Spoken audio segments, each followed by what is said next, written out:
Hi students, आज की इस वीडियो में मैं आपको बताऊंगा कक्षा 8 इतिहास चैप्टर नंबर 8 के एमसीक्यूज। हरियाणा बोर्ड की आपकी ये किताब है और किताब का नाम है हमारा भारत 3। पाठ का नाम है कंपनी की शोषणकारी नीतियां व उनका विरोध। चलो आज की इस वीडियो में शुरू करते हैं एमसीक्यूज़ को। और हाँ, एक चीज़ काम की है आप ही के लिए, तो वो बता देता हूँ आपको। जो है हर एक चैप्टर के नोट्स, अभ्यास के प्रश्न उत्तर, महत्वपूर्ण प्रश्न उत्तर, एमसीक्यूज़, ये सारी चीज़ें हर एक चैप्टर की लिखी हुई मिल जाएंगी। उनका लिंक जो है आपको डिस्क्रिप्शन में भी मिलेगा, साथ में जो है कमेंट्स के अंदर भी मिलेगा, लिखा हुआ भी है, साथ में वीडियोस भी, दोनों चीज़ें आपको मिल जाएंगी, तो चेकआउट कर लेना। अब शुरू करते हैं। यहाँ पे जो क्वेश्चंस हम करेंगे उनकी आप प्रैक्टिस कर सकते हो। ये जो क्वेश्चंस है ना, एज आ एमसीक्यू के फॉर्म में अगर नहीं आ रहे आपके एग्जाम में, तो आपको अगर एक एक नंबर के पर्सन आ रहे हैं एग्जाम में, तो एक एक नंबर के पर्सन के हिसाब से भी आप इनको प्रिपेयर कर सकते हो। आपको डायरेक्ट पर्सन और उत्तर याद आ जाना चाहिए, ऐसे ऑप्शंस के भरोसे नहीं बैठना है आपको। और हाँ, जो एग्जाम में आते रहेंगे वो टाइम टू टाइम यहाँ अपडेट भी होते रहेंगे, तो उसकी चिंता मत करना कि भाई बाद में अगर वीडियो देख रहे हो तो आपको कुछ नहीं मिल रहा। वो जो है बाद में अगर वीडियो देख रहे हो तो एक बार वेबसाइट के ऊपर लिखे हुए में जाके देख लेना, वहाँ पे अपडेट कर दूंगा मैं क्वेश्चंस को, बाकायदा मार्क कर देंगे कि इस एग्जाम में आया था। ठीक है, चलो अब शुरू करते हैं क्वेश्चंस को। पहला क्वेश्चन है, सोने की चिड़िया के नाम से किस देश को जाना जाता था?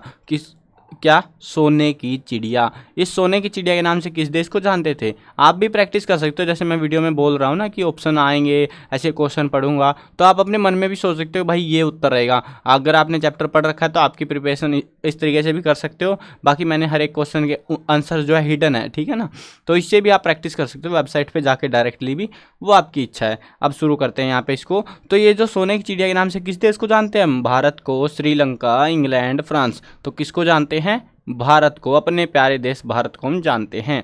भारत में अंग्रेजी राज पुस्तक नामक पुस्तक किसने लिखी? ये जो है किताब का नाम है भारत में अंग्रेजी राज। तो ये जो किताब है ये किसने लिखी है? जवाहरलाल नेहरू, रमेश चंद्र दत्त, सुंदरलाल, दादा भाई नौरोजी। तो किसने लिखी है? ये किताब लिखी है सुंदरलाल ने। ये एक बंदा है जिसने ये किताब लिखी है। चलो अगला प्रश्न है हमारे पास में, poverty and un British rule in India नामक पुस्तक किसने लिखी? ये बहुत प्रसिद्ध किताब हुई है प्राचीन इतिहास की, अंग्रेजों के ज़माने की। तो ये किताब का नाम भी याद रखना है और इस किताब के लेखक का नाम, किसने लिखी है, जरूर से याद रखनी है आपको। Poverty and un British rule in India, Jawaharlal Nehru, Ramesh Chandra Dutt, Sundarlal, Dadabhai Naoroji. दादा भाई नौरोजी ने इसको लिखा है। ये वो किताब है जिसके अंदर बताया गया था कि भाई देश से जो पैसा है अंग्रेज किस तरीके से लूट रहे हैं, यानी कि धन निकास किस तरीके से हो रहा है, तो वो जिक्र इस किताब के अंदर हमें देखने को मिलता है। एक और किताब आ चुकी है, the economic history of India नामक पुस्तक किसने लिखी? ये किताब है जिसको पूछ रहे हैं हमसे कि ये किताब किसने लिखी है। जवाहरलाल नेहरू, रमेश चंद्र दत्त, सुंदरलाल, दादा भाई नौरोजी। तो ये किताब लिखी है रमेश चंद्र दत्त ने।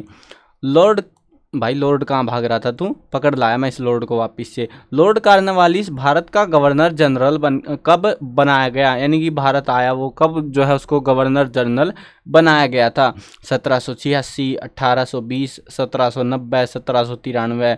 तो उसको बनाया गया था 1786 के अंदर।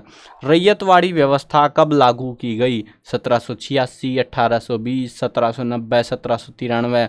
तो कब लागू किया था इसको? 1820 के अंदर लागू किया गया। 3 व्यवस्थाएं लागू हुई थी, रैयतवाड़ी, स्थायी बंदोबस्त, इस्तेमारी बंदोबस्त। तो ये जो है ना, ये 3 जो व्यवस्थाएं थी भूमि कर को लेने की, ये तीनों आपको याद करनी है, एग्जाम के पॉइंट ऑफ व्यू से इंपॉर्टेंट है। मैंने इंपॉर्टेंट क्वेश्चंस की वीडियो अलग से जो बना रखी है ना इस चैप्टर की, तो उस वाली वीडियो में देख लेना आप, वहाँ पे आपको आइडिया लग जाएगा कैसे आपको उत्तर लिखने हैं, क्या सीन है, कैसे याद करोगे। रैयत किसे कहा जाता है?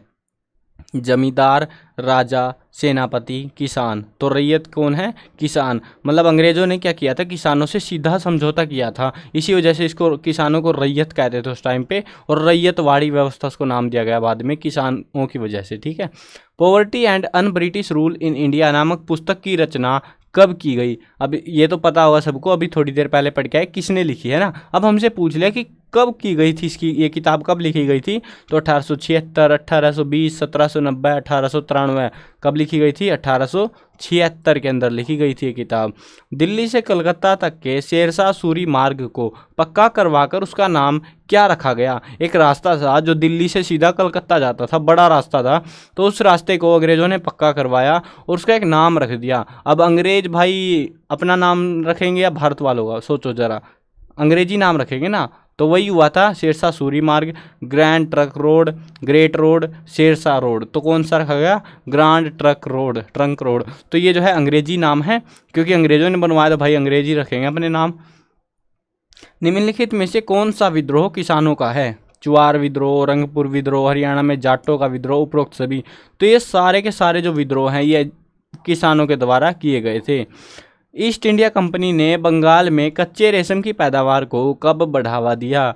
जब वहाँ पे औद्योगिक क्रांति आ गई थी ना इंग्लैंड के अंदर, तो उनको कच्चा माल चाहिए था, तो उन्होंने क्या करा, बंगाल में कच्चे रेशम की पैदावार को बढ़ावा दिया। तो ये कब दिया गया था? 1786, 1820, 1790, 1769। तो ये 1769 के अंदर इसको बढ़ावा मिला था। बंगाल में स्थायी बंदोबस्त कब लागू किया गया? 1786, 1820, 1790, 1793। तो कब लागू हुआ था? 1793 के अंदर। भारत में पहली रेल कहाँ से कहाँ तक चली थी? दिल्ली से कलकत्ता। बहुत इंपॉर्टेंट क्वेश्चन है एग्जाम के पॉइंट ऑफ व्यू से। आपसे डायरेक्ट अगर 1 मार्क क्वेश्चन आता है तो पूछने के चांसेस रहेंगे। आपसे ऐसे पूछेंगे जैसे क्वेश्चन में पूछा गया कि भारत में पहली रेल कहाँ से कहाँ तक चली थी, तो आपको डायरेक्ट उत्तर बताना पड़ेगा। तो कहाँ से कहाँ चली थी वो? दिल्ली से कलकत्ता, मुंबई से दिल्ली, मुंबई से थाने, गोवा से मुंबई। तो वो चली थी मुंबई से थाने तक में, ठीक है।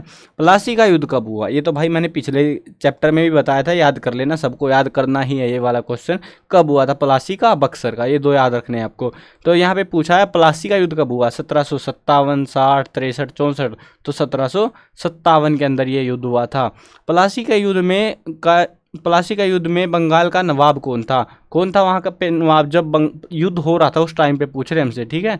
मीर जाफर, राय दुर्लभ, मीर कासिम, सिराजुद्दौला। तो कौन था? सिराजुद्दौला, जिसको मार दिया गया था। उसके बाद उसका सेनापति मीर जाफर जो है वहाँ पर नवाब बनाया गया था। मीर जाफर के बाद में मीर कासिम नवाब बना था।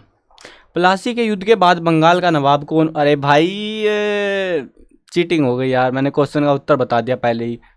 चलो कोई ना, चलो इग्नोर इट। प्लासी के युद्ध के बाद बंगाल का नवाब कौन बना? मीर जाफर, राय दुर्लभ, मीर कासिम, सिराजुद्दौला। तो कौन बना था वो? अब तो पता ही लग गया यार सबको, सब कर लोगे ना इसको, ठीक है। मीर जाफर। बक्सर का युद्ध कब लड़ा गया? 1757, 60, 63, 64। कब लड़ा गया था? 1764 के अंदर लड़ा गया था। मतलब कि जैसे क्या हुआ था, प्लासी का युद्ध खत्म हुआ ना, तो उसके जो है 7 साल के बाद में ये लड़ाई शुरू होती है। और इस युद्ध में 3 राजा मिले थे, मुगलों का राजा था, अवध का राजा और ये बंगाल का नवाब। ये 3 राजाओं ने मिलके अंग्रेजों से युद्ध लड़ा और फाइनली इतने बड़े संघर्ष के बाद हमारे राजा हार गए यार। और क्या करते, उनके बस की नहीं थी, उन्होंने, अंग्रेजों ने कूटनीति खेली और हरा दिया इनको। चलो अगला जो क्वेश्चन है, लैप्स की नीति कौन लेकर आया? यानी कि उस बंदे का नाम बता दो, कौन था वो बंदा जो लैप्स की नीति भारत लेकर आया था? Lord Mountbatten, Lord Dalhousie, Lord Cunningham, कोई भी नहीं। तो कौन लेके आया था? लॉर्ड डलहौजी लेके आया था लैप्स की नीति को भारत के अंदर, ठीक है। तो ये थे आपके इस चैप्टर से एमसीक्यू क्वेश्चंस। देखो कुछ चैप्टर में कम मिलेंगे, कुछ में ज़्यादा भी हैं, तो वो मैंने मेन जो क्वेश्चंस आपके बनते हैं वो वही लिखे हैं। फालतू फंड के हटा दिए मैंने, जो कचरा लगा मेरे को तो वो मैंने नहीं लिखा इसमें, ठीक है। मतलब अगर एग्जाम में आते रहेंगे तो ये 18 से 19 भी होंगे, ये 20 भी होंगे, जैसे जैसे एग्जाम में पूछे जाते रहेंगे वो यहाँ पे अपडेट करता रहूँगा मैं। तो कमेंट के थ्रू जाके जो है ना आप इसको अपडेट को चेक कर लेना। बाकी रिसेंटली तो कुछ आने नहीं वाला, मतलब अगर कुछ महीनों के बाद ये वीडियो देखते हो तो शायद कुछ अपडेट हो सकता है, तो वो चेक कर लिया करो आप। और साथ में प्रैक्टिस कर लेना जरूर से इनकी, मतलब आंसर हिडन है तो आप प्रैक्टिस कर सकते हो, आपको याद हो जाएगा, चैप्टर भी याद हो जाएगा, तारीखें भी याद हो जाएंगी। इसी तरीके से याद होता है यार, और कुछ कोई जरिया नहीं होता ऐसे क्विक रट्टा मारने का। बाकी मैं कोशिश करूँगा आपको जो एग्जाम से पहले जो है कुछ यूटीज़ के कंक्लूजन, यूटीज़ में जो पेपर्स वगैरह आएंगे, छोटे मोटे जो मेन क्वेश्चन लगेंगे वो भी मैं आपको जो है प्रोवाइड करा दूंगा टाइम से।